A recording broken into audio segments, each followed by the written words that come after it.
ॐ मङ्गलं भगवान् विष्णु मङ्गलं गरुडध्वजय मङ्गलं पुण्डरीकाक्षो मंगलाय तनोहरि। बोलिए भगवान परशुराम जी की जय। नमस्कार दोस्तों, मैं कैलाश पंडित सुपुत्र परम आदरणीय गुरुवर ज्योतिषाचार्य पंडित सोहनलाल शर्मा जी के आदेश से आप लोगों के सामने एक बार फिर अपना अगला एपिसोड, तीसरा एपिसोड लेकर आ रहा हूं। कोरोना का कहर के ऊपर जो हमने सोहन पद्धति के द्वारा ज्योतिष शास्त्र पर आधारित जो पद्धति है, जो वैदिक कालीन ज्योतिष पद्धति पर आधारित है, उसके द्वारा हमने अब तक 2 एपिसोड पहले पहुंचाए हैं। तीसरा एपिसोड है, तो कृपा करके यदि आप लोगों ने मेरे YouTube चैनल वैदिक साहित्य को अभी तक सब्सक्राइब नहीं किया है, तो मेरा निवेदन है आप लोगों से कि कृपा करके उसके आप सब्सक्राइब करें, और आगे चल के ये वीडियो अगर आपको अच्छा लगता है तो कृपा करके इसे लाइक करें और शेयर जरूर करें। और हाँ, अपने कमेंट्स से हमें कमेंट्स बॉक्स में जरूर पहुंचाएं, अपनी राय हमारे तक जरूर पहुंचाएं कि आपको कैसा लग रहा है।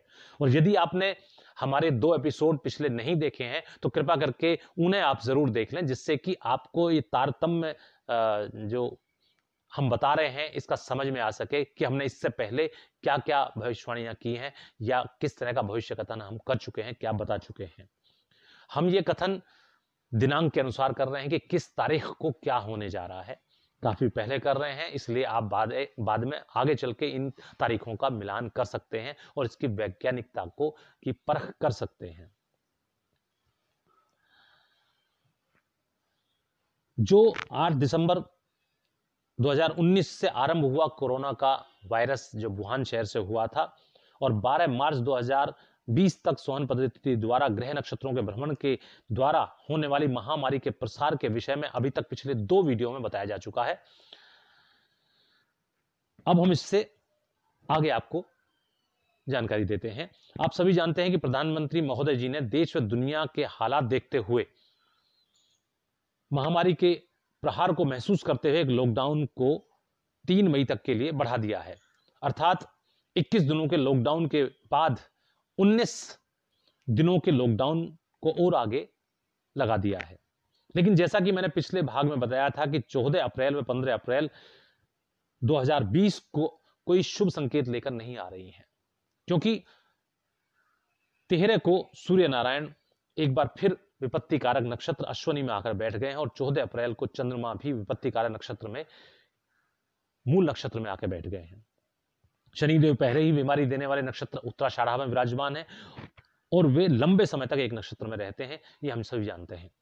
17 अप्रैल देश के लिए उपद्रव को दर्शाता है, जो अशुभ है, जिसके परिणाम देश को आगे चलकर झेलने होंगे, भुगतने होंगे।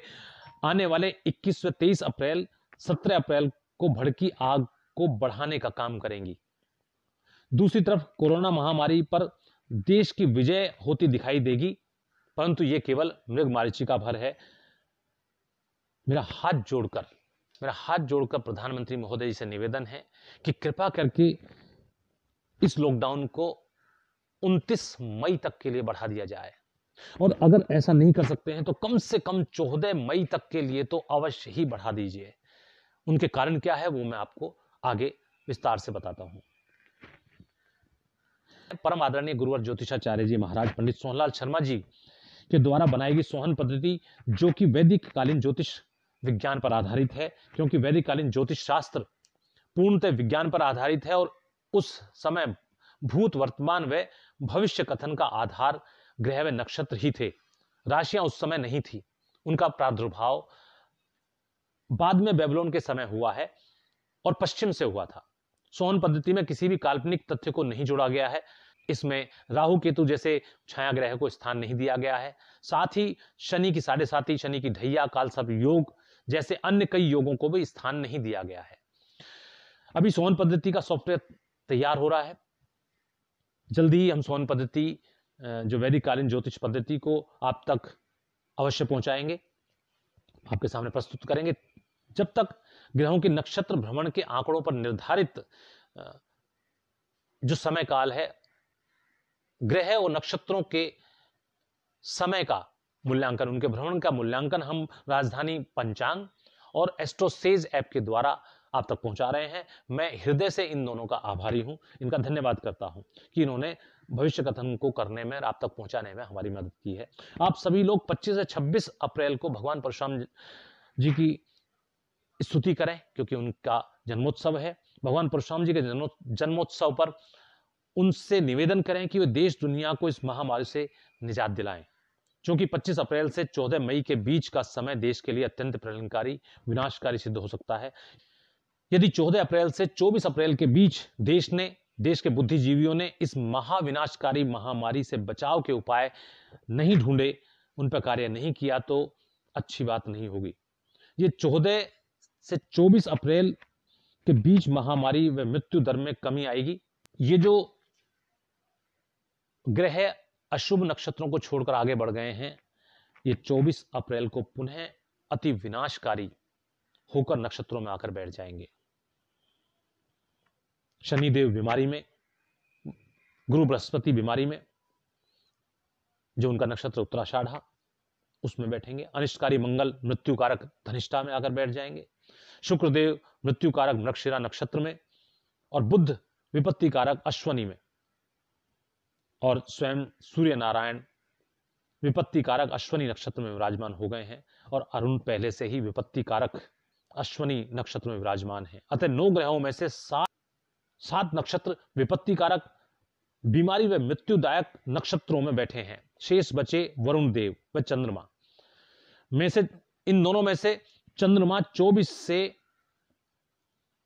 14 मई के बीच में 25, 27 अप्रैल, 2, 4, 6, 10, 12 मई को अनिष्टकारी नक्षत्रों में भ्रमण करेंगे। अतः 24 से 14 मई के बीच की इन 7 तारीखों में देश बड़ी ही विकट परिस्थितियों से गुजरने वाला है। 14 मई के बाद कुछ ग्रह अपना स्थान बदल रहे हैं, अतः कुछ राहत महसूस होगी।